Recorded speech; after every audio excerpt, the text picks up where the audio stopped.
사랑의 아버지 하나님 감사드립니다. 오늘도 하나님을 사랑하는 그 마음으로 주님을 경배와 찬양을 올리기 위해서 이 자리에 나왔습니다. 주의 귀한 자녀들 은혜 베풀어 주시고 이 시간 드려지는 제사가 정말로 산제사로 드려지는 예배가 되게 하여 주시옵소서. 영과 진리로 드려지는 예배 온전히 흠양하여 주시고 우리들 마음 가운데 주님과 하나 되어서 온전히 기쁨으로 충만한 시간이 될 수 있도록 주님 도와주시옵소서. 아멘. 감사합니다. 예수님 이름으로 기도합니다. 아멘. 신앙 고백 올려드립니다. 전능하사 천지를 만드신 하나님 아버지를 내가 믿사오며 그 외아들 우리 주 예수 그리스도를 믿사오니 이는 성령으로 잉태하사 동정녀 마리아에게 나시고 본디오 빌라도에게 고난을 받으사 십자가에 못 박혀 죽으시고 장사한 지 사흘 만에 죽은 자 가운데서 다시 살아나시며 하늘에 오르사 전능하신 하나님 우편에 앉아 계시다가 저희로서 산자와 죽은 자를 심판하러 오시리라. 성령을 믿사오며 거룩한 교회와 성도가 서로 교통하는 것과 죄를 사하여 주시는 것과 몸이 다시 사는 것과 영원히 사는 것을 믿사옵나이다. 아멘. 찬송가 268장입니다.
다 같이 기도하겠습니다.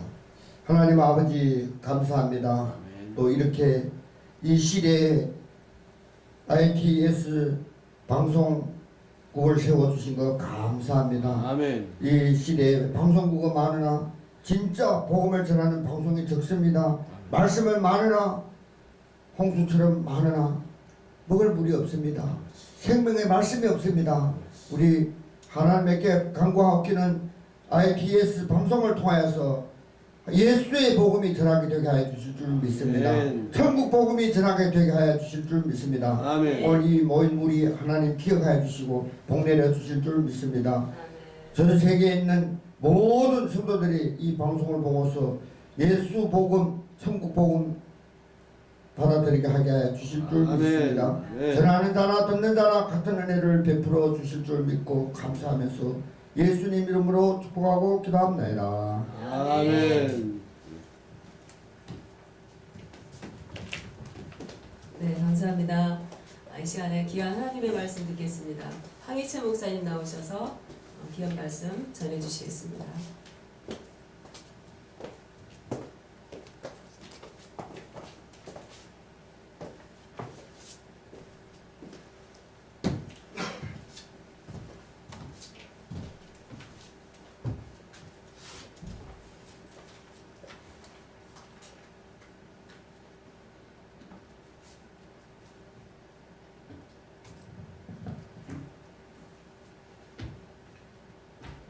기도드리겠습니다.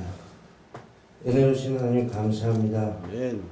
오늘도 이렇게 귀한 날 주셔서 찬양과 예배로 아버지께 영광 올릴 수 있는 귀한 시간 주심을 감사드립니다. 아멘. 아버지 하나님, 저희 아버지가 되심을 감사합니다. 아멘. 저희 이 방송을 시청하는 모든 권속들이나 이 자리에 있는 모든 권속들이 아버지가 주신 귀한 값진 믿음 하나 갖고 그 사랑에 대한 감사의 마음으로 이 자리에 참석했습니다. 주님께서 이 죄인을 통해서 아버지의 말씀을 전할 때 서로 간에 아버지의 참스럽게 깨우치는 귀한 시간이 되도록 주님께서 허락하여 주셨고 은혜 베풀어 주시길 간절히 바라며 예수 그리스도의 이름 받들어 기도 올렸나이다. 아멘. 감사합니다. 자, ITS를 시청하신 모든 시청자 여러분 안녕하셨습니까? 저는 통합측 황의채 목사입니다. 오늘 함께 아버지의 말씀을 같이 깨우칠 그 말씀은 창세기 29장 1절로 14절의 말씀입니다. 제가 봉독해 올리겠습니다.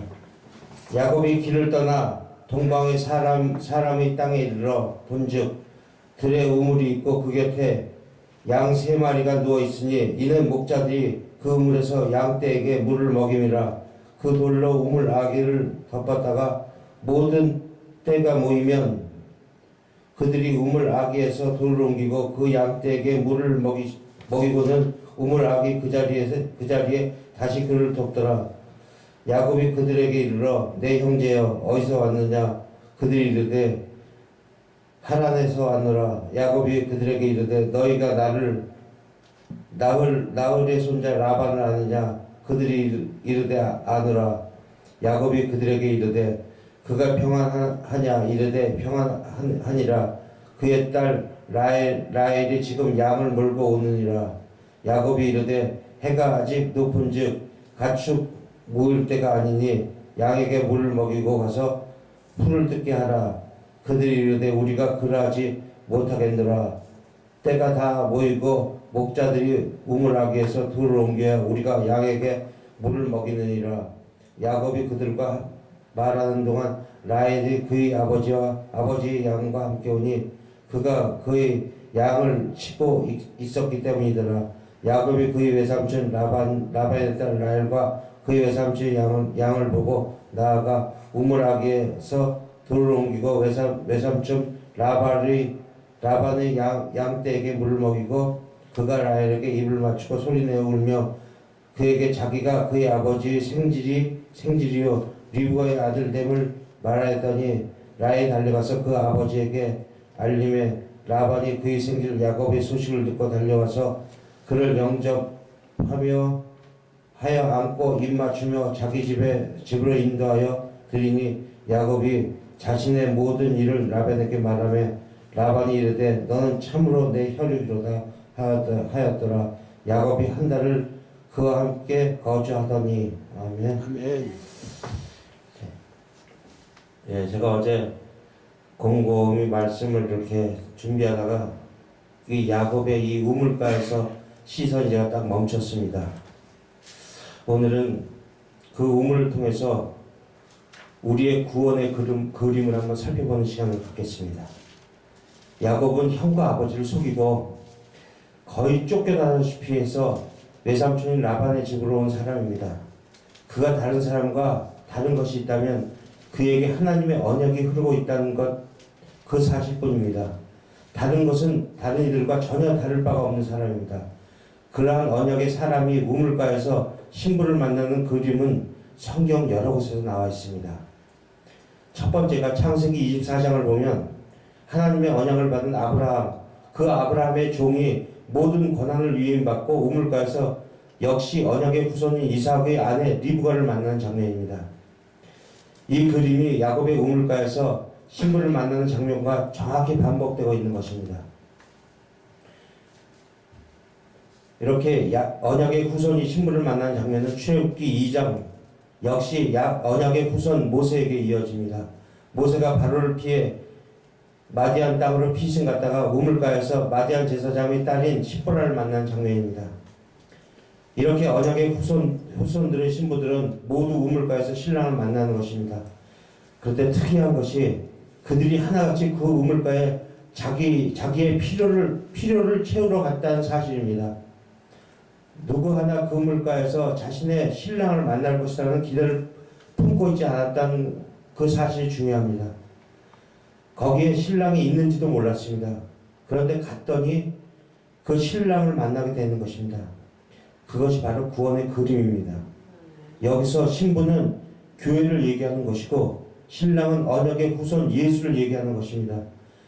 그것이 창세기에서부터 작은 그림으로 그려지고 있습니다.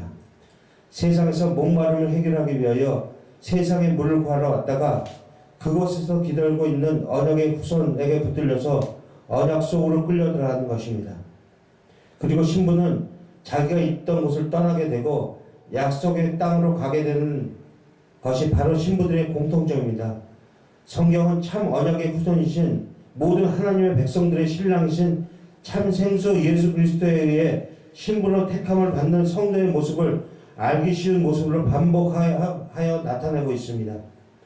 그런데 생수를 품고 계신 언약의 후손이 세상의 힘을 상징하는 그 원천인 우물가에서 그 세상의 힘을 밀어내 버리는 것입니다. 당시 우물은 그 팔레스타인 땅을 가보시면 아시겠지만 모든 사막 그 땅에서 우리가 얘기하는 그 오아시스라는 게 얼마나 귀합니까?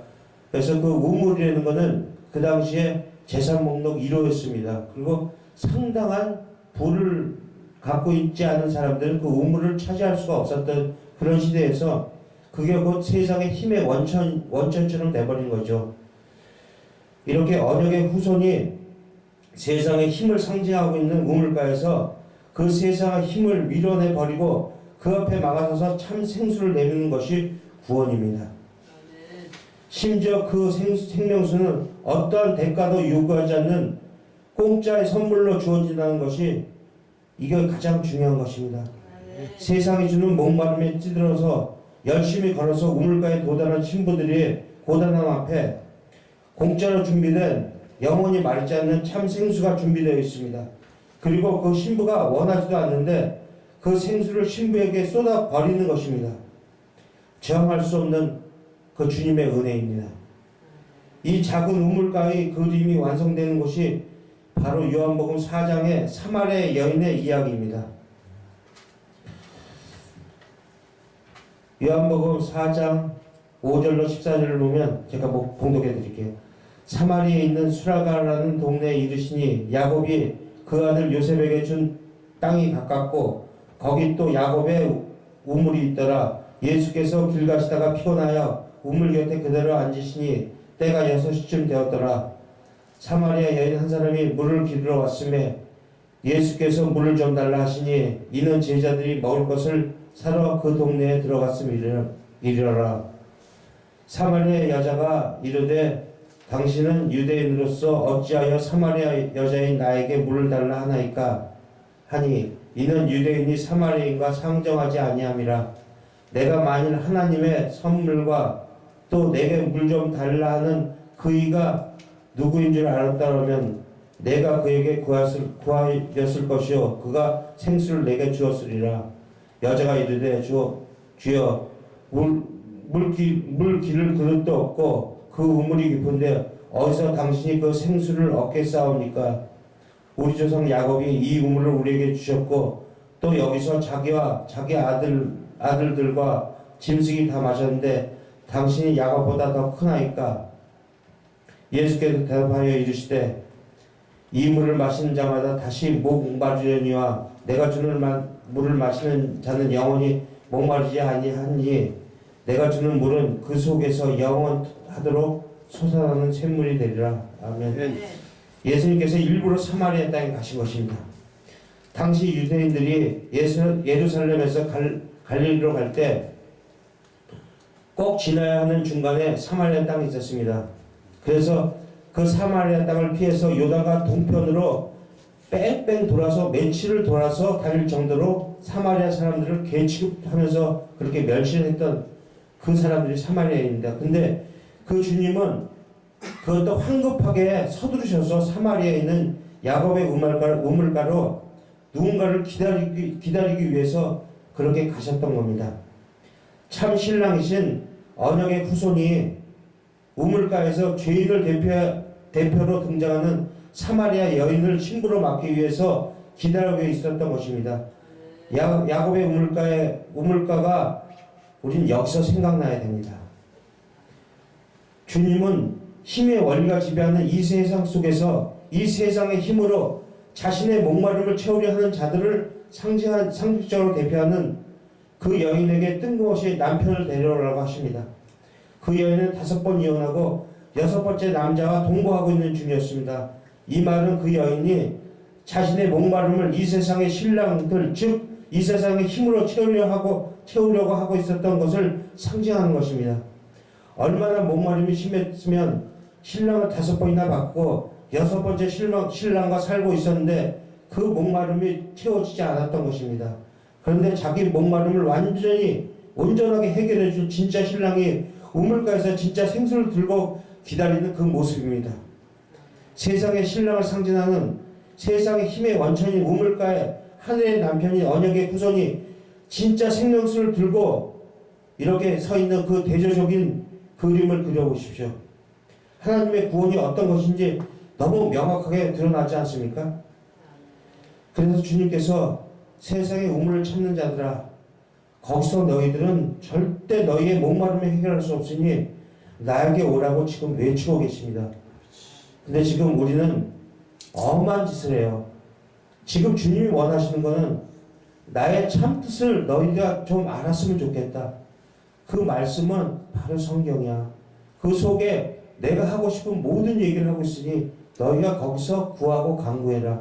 그리고 그걸 두드려라. 그럼 내가 너희에게 알려주겠다라고 분명히 성경 속에서도 주님께서 말씀하시는데 우린 그것을 안 하고 그저 예배당만 왔다 갔다 거리면 구원받는 줄 알고 굉장히 엉뚱한 착각들을 하고 그렇게 종교생활을 하고 있어요. 그건 그냥 왔다 갔다 하는 정말 시계추와 같은 그냥 종교생활이에요. 여러분 정말 말씀 속에서 우리가 거기서 무너져서 최초의 나 없음의 자리 그 피조물의 자리로 들어가서 그렇게 주님을 만날 때 그 말씀에 죽어서 엎어질 때 그때 아버지가 우리를 찾아오십니다. 우리가 아버지 찾아가는 게 아니에요. 아버지가 우리를 찾을 수밖에 없습니다. 그분이 모든 걸 하십니다. 구원, 회개, 모든 것들을 아버지가 하시는 거지 인간 자체에서 발생할 수 있는 건 아무것도 없어요. 그저 말씀 속에서 그 말씀 붙잡고 내 아버지가 다 하셨구나. 우리가 그래서 보면 요한계시록 보면 24장로가 나옵니다. 24장로가 뭐예요? 교회예요. 근데 그 자리에 가서 하나님 앞에서 계속 그 면류관을 벗어서 하나님 앞에 드려요. 아버지가 다 하셨어요. 이제 보니까 아버지가 다 하셨네요. 아버지가 다 전도하셨고 다 했어요. 그때도 하나님은 아니야 아들아 네가 다 했어 하고 또 씌워주세요. 그게 아버지의 사랑이에요. 그때 가서 깨우치면 뭐합니까? 이 땅에서 우리가 그 사랑을 깨우치고 아버지가 다 하셨구나 깨우치고 그러고 가야지. 이 땅에서 절대 천국을 맛을 못 보면 우린 천국 절대로 못 들어가요. 여러분들 여기 다 임해 있습니다. 이 땅에 그 아버지의 나라가 임했다고 말씀하시잖아요. 다 임했어요. 완료형이에요. 거기만 그 믿음만 갖고 가면 돼요. 그 아버지의 그 천국을 그 아버지가 돌아가시면서 다 이루었다고 말씀하시면서 돌아가셨어요. 다 이루어진 거예요. 완료가 됐는데 뭘 더 원하십니까? 그냥 감사. 아버지가 날 이렇게 살리려고 아버지가 이렇게 하셨구나. 그 감사함 속에서 아버지 모든 게 아버지의 감사의 은혜로 제가 만들어지고 제가 여기까지 이렇게 버티고 살았군요. 감사합니다. 이 사랑 깨우치고 그리고 우리는 가면 돼요. 이게 성도의 할 일입니다. 다른 거 열심히 해서 되는 거 아니에요. 우리가 요즘처럼 봉사하고 구제하고 뭐하고 그래서 가는 천국이라면 세상 사람 다 갑니다. 그거 누가 못 가겠어요. 다 가지. 근데 그래서 갈 수 있는 천국이 아니에요. 오직 하나. 우리가 유년 시절에 늘 불렀던 그 복음서가 중에도 그거 있죠. 얼굴 예뻐도 지식 많아도 그래도 못 간다고. 믿음으로 가는 나라, 하나님 나라. 그 나라예요. 딱 하나. 아버지가 주신 그 믿음 하나로 갈 수 있는 나라인데 그 믿음을 성취하기 위해서는 내가 아버지를 알아야 되는데 그 아버지를 알려면 그 아버지를 만나면 돼요. 이 성경 속에서 그 아버지의 진리의 말씀을 내 속에서 사무치게 그 진리를 담고 그 말을 신뢰하고 그 길을 쫓아가면 그게 믿음이에요. 다른 게 믿음이 아니라 그 아버지의 말을 신뢰하면서 이게 아버지가 나한테 던져주신 말씀이구나. 난 이대로 살다 가야지. 그리고 아버지가 날 이렇게 사랑하셨구나. 이러고 우리 떠나면 돼요. 다른 거 많이 생각하지 마세요. 그게 아버지가 원하신 거예요. 아버지, 전 그냥 아버지의 피조물이었었군요. 난 원래 없었군요. 아버지의 그 생기가 없었으면 절대로 살 수 없었던 존재네요. 아버지 감사합니다. 기다리세요. 제가 할게요. 근데 요즘 모든 목회자들이 말세 얘기해요. 그 말세가 얼마나 좋습니까? 제가 태어나서 한 번도 보지 못한 그 아버지를 만나는 날이에요. 근데 왜 그걸 무슨 어떤 교를 보니까 곧 말세가 오니까 쌀 준비하고 뭐 준비하고 비상용품 정신 빠진 사람들 참 많아요. 왜 그래요? 아니 그날이 얼마나 나한테 행복한 날인데 그날 난 믿음으로 딱 무장돼서 기다리고 있으면 그 아버지가 날 찾아오세요. 내가 찾아가는 게 아니라 그 아버지가 오셔서 너 여기 있었니? 가자. 손잡고 가시는 거예요. 나 그냥 너무 기뻐서 눈물 흘리면서 아버지 감사해요. 쫓아 올라가면 되는 거야. 뭘 더 하려고 하시냐고. 왜 그걸 겁을 주세요? 예? 목사님들 왜 말씀하면서 왜 겁 주세요? 그게 뭔데? 그 아버지 오신 날이에요. 얼마나 행복해. 왜 거기에 대해서 엉뚱한 생각들 하시냐고. 그 아버지가 오시면 나는요 이 들림 받아서 그 아버지의 나라에 가는 거야. 얼마나 행복해. 내가 바라던 내 아버지의 나라, 늘 마음속에 그 사랑으로 갈급하던 그 나라로 내가 가는 건데 그냥 여러분들 다른 거 생각하지 마시고요. 내 아버지의 사랑만 생각하시고 그 믿음만 꼭 붙잡고선 그렇게 우리 손 붙잡고 아버지가 지어주신 그 귀한 가지고 딱 입고선 가자고요. 아멘. 그게 사는 길입니다. 아멘. 감사합니다.